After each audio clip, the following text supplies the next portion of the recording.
ఇటీవల బెంగళూరులో జరిగిన ప్రైవేట్ స్లీపర్ బస్సు అగ్ని ప్రమాదం మరోసారి ఒక తీవ్రమైన ప్రశ్నను ముందు తెచ్చింది. ప్రమాదం జరిగిన క్షణాల్లోనే బస్సు మంటల్లో చిక్కింది. ఫ్యూయల్ లీక్, ఢీకొన్న వేగం, స్లీపర్ కోచ్ డిజైన్ వన్నీ కలిసి కొన్ని నిమిషాల్లోనే ప్రాణాంతక పరిస్థితిని సృష్టించాయి. ఇది ఒక్క ఘటన కాదు. 2025లో భారత్లో చోటు చేసుకున్న బస్సు అగ్ని ప్రమాదాలు ఒక ప్యాటర్న్ను చూపిస్తున్నాయి. కేంద్ర ప్రభుత్వం పార్లమెంట్లో వెల్లడించిన electronic detail accident report data ప్రకారం గత కొన్ని సంవత్సరాల్లో బస్సులు ప్రయాణంలో ఉండగా మంటలు చెలరేగిన 45 ఘటనల్లో 64 మంది ప్రాణాలు కోల్పోయారు. ఈ గణాంకాలు కేవలం సంఖ్యలు కాదు, ఇవి వ్యవస్థాపక లోపాలకు సంకేతాలు. ఇక్కడ కీలక పాత్ర పోషిస్తున్నది ministry of road transport and highway శాఖ. ఈ మంత్రిత్వ శాఖ రూపొందించిన ఆటోమోటివ్ ఇండస్ట్రీ స్టాండర్డ్ 117 నిబంధనల ప్రకారం ప్రతి బస్సులో ఫైర్ ఎక్స్టింగ్విషర్లు, ఎమర్జెన్సీ ఎగ్జిట్లు, ఫైర్ డిటెక్షన్ మరియు టెక్షన్ మరియు సెపరేషన్ సిస్టమ్స్ తప్పనిసరిగా ఉండాలి.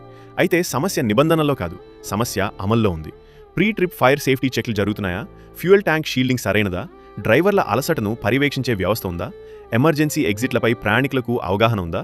ఈ ప్రశ్నలకు సమాధానం లేదనిపిస్తే ప్రతి ఓవర్ నైట్ బస్సు ఒక ప్రమాద పెట్టిగానే మారుతుంది. అందరి దృష్టిలో ఇదొక స్పష్టమైన పాలనా ప్రశ్న. ప్రజా రవాణాలో భద్రత అనేది ఐచ్ఛికం కాదు, అది రాష్ట్ర బాధ్యత. నిబంధనలు కాగితాలపై ఉండడం సరిపోదు, అవి నేల మీద పనిచేయాలి. చివరికి ప్రశ్న ఇదే: షెడ్యూల్స్ మరియు లాభాల కంటే ప్రాణాలకు ప్రాధాన్యం ఇవ్వగలమా?